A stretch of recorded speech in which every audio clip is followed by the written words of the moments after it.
Baik, langsung saja kita bahas di sini mengenai analisis perkembangan keputusan jangka pendek, aspek produksi.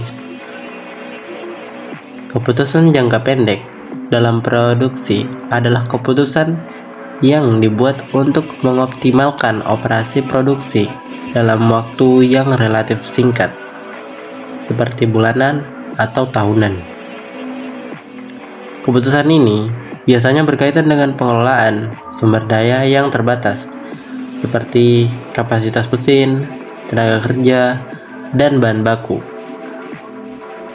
Tujuan dari keputusan ini adalah untuk memaksimalkan laba dalam jangka pendek, memperbaiki efisiensi, dan memastikan operasi tetap berfungsi optimal. Faktor yang dipertimbangkan yang pertama, volume produksi, menghitung beberapa produk yang harus diproduksi untuk memaksimalkan penggunaan kapasitas yang ada. Kedua, pemilihan produk, menentukan produk mana yang lebih menguntungkan dengan mempertimbangkan margin kontribusinya atau selisih antara harga jual dan biaya variabel. Yang ketiga, pengendalian biaya, fokus pada biaya variabel untuk meningkatkan efisiensi dan menurunkan pemborosan. Selanjutnya yang keempat, kapasitas produksi. Menilai apakah kapasitas produksi saat ini sudah cukup untuk memenuhi permintaan pasar atau perlu dilakukan investasi tambahan. Contoh keputusannya, misalnya perusahaan menghadapi permintaan yang lebih tinggi untuk produk tertentu. Mereka perlu memutuskan apakah akan menambah shift produksi, mengurangi biaya bahan baku, atau menaikkan harga untuk mengoptimalkan laba jangka pendek.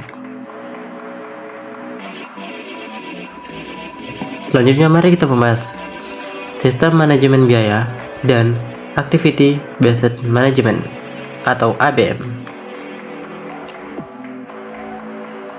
Sistem manajemen biaya adalah alat yang digunakan oleh perusahaan untuk mengidentifikasi, mengukur, dan mengelola biaya yang terkait dengan aktivitas produksi atau penyediaan jasa. Tujuannya adalah untuk meningkatkan profitabilitas dan memahami komponen biaya yang ada dalam setiap tahap operasi. Sedangkan Activity Based Management atau ABM adalah pendekatan yang lebih modern yang didasarkan pada ABC atau Activity Based Costing. Adalah metode yang mengalokasikan biaya berdasarkan aktivitas yang dilakukan dalam perusahaan, bukan hanya berdasarkan volume produksi. ABM melakukan lebih jauh dengan menggunakan informasi yang diperoleh dari ABC untuk mengidentifikasi area-area yang bisa diperbaiki atau dioptimalkan dalam proses bisnis. Selanjutnya langkah-langkah dalam ABM. Yang pertama, identifikasi aktivitas. Mengidentifikasi semua aktivitas yang terjadi dalam proses produksi atau operasional sebuah perusahaan. Selanjutnya yang kedua, mengukur biaya aktivitas. Mengukur biaya yang terkait dengan setiap aktivitas yang ada dilakukan. Selanjutnya, ketiga, analisis efisiensi. Menilai apakah aktivitas tersebut memberi kontribusi yang positif terhadap nilai perusahaan, ataukah mereka harus diubah atau dikurangi ataupun dihentikan. Selanjutnya terakhir, 4, perbaikan proses, mengambil langkah-langkah untuk mengurangi pemborosan, meningkatkan kualitas, dan meningkatkan efisiensi. Nah, itulah tadi langkah-langkah dalam ABM atau Activity Based Management. Nah, selanjutnya manfaat ABM. Yang pertama, memungkinkan identifikasi biaya tersembunyi atau tidak efisiensi. Yang kedua, mengoptimalkan pengelolaan sumber daya dan proses bisnis.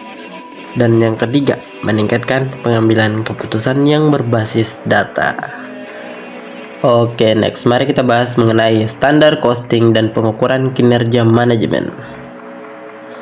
Standar costing itu merupakan metode untuk menetapkan biaya standar yang diharapkan untuk produksi barang atau jasa.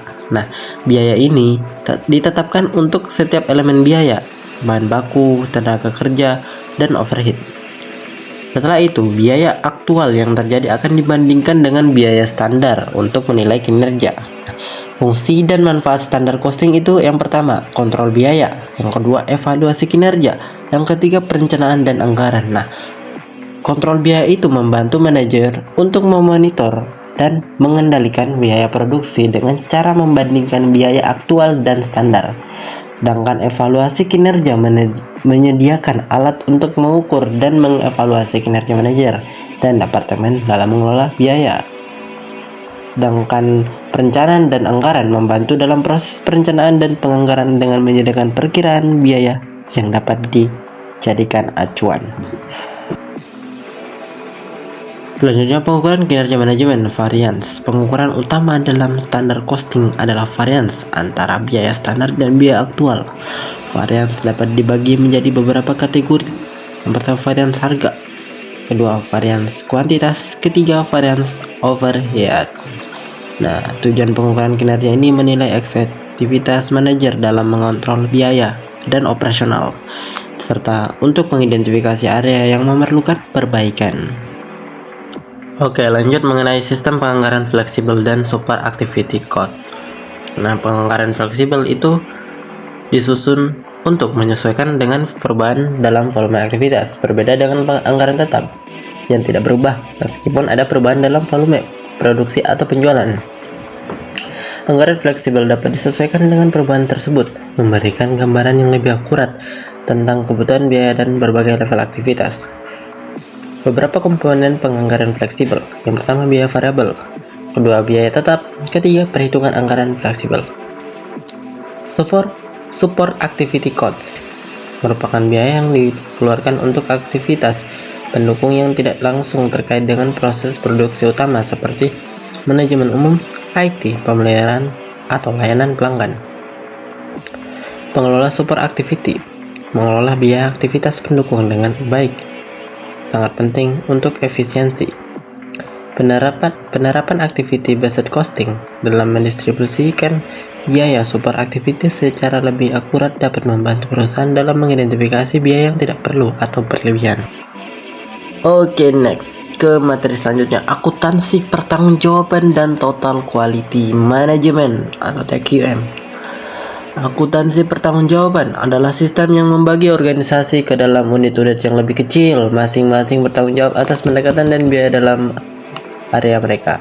Setiap unit memiliki tujuan finansial yang jelas dan diukur berdasarkan kemampuan mereka dalam mencapai target tersebut. Jenis unit dalam akuntansi pertanggungjawaban. Yang pertama, cost center, kedua profit center, ketiga investment center. Nah, total quality management (ATQM) adalah filosofi manajemen yang berfokus pada peningkatan kualitas produk dan proses di seluruh perusahaan dengan melibatkan semua karyawan. Hubungan TQM dan akuntansi pertanggungjawaban itu membantu dalam meningkatkan kualitas yang pada gilirannya mempengaruhi biaya dan kinerja keuangan perusahaan. Akuntansi pertanggungjawaban digunakan untuk mengukur kinerja berbagai unit yang berfokus pada kualitas dan efisiensi. Oke, lanjut, mari kita bahas mengenai investment center dan transfer pricing. Investment center, sebuah unit atau divisi dalam perusahaan yang bertanggung jawab atas pendapatan, biaya, dan investasi yang dilakukan dalam aset yang dimilikinya. Kinerja investment center diukur berdasarkan return on investment atau ROI, yaitu rasio laba yang dihasilkan dari investasi yang dilakukan. Transfer pricing merupakan harga yang ditetapkan transaksi internal antara unit bisnis yang berbeda dalam perusahaan.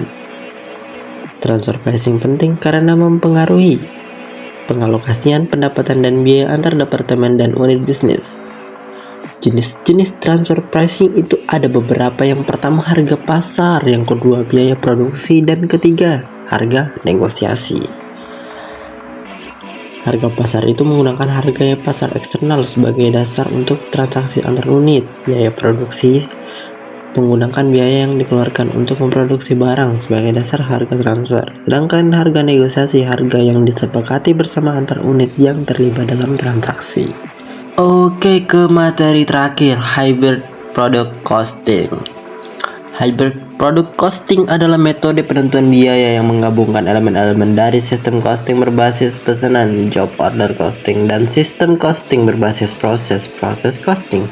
Sistem ini digunakan ketika perusahaan memproduksi produk yang melibatkan elemen produksi yang dapat dihitung menggunakan kedua metode tersebut. Kapan hybrid product costing digunakan? Metode ini digunakan ketika perusahaan memproduksi produk yang melibatkan berbagai proses produksi dan jenis pekerjaan, seperti dalam produk barang yang dikostumisasi, namun juga memiliki elemen produksi massal. Keuntungan hybrid product costing yang pertama, memberikan fleksibilitas untuk menangani produk yang memiliki kombinasi karakteristik yang berbeda. Kedua, memungkinkan alokasi biaya yang lebih akurat pada produksi yang memiliki variasi tinggi dalam proses produksinya. Contoh, sebuah perusahaan yang memproduksi sebuah sepatu dengan beberapa merek khusus dan juga memproduksi sepatu dalam jumlah besar. Biaya produksi untuk setiap model sepatu khusus akan dihitung menggunakan metode job order costing, sementara sepatu dalam jumlah besar akan dihitung dengan proses costing. Oke, itu saja, sekian dari saya. Wassalamualaikum warahmatullahi wabarakatuh.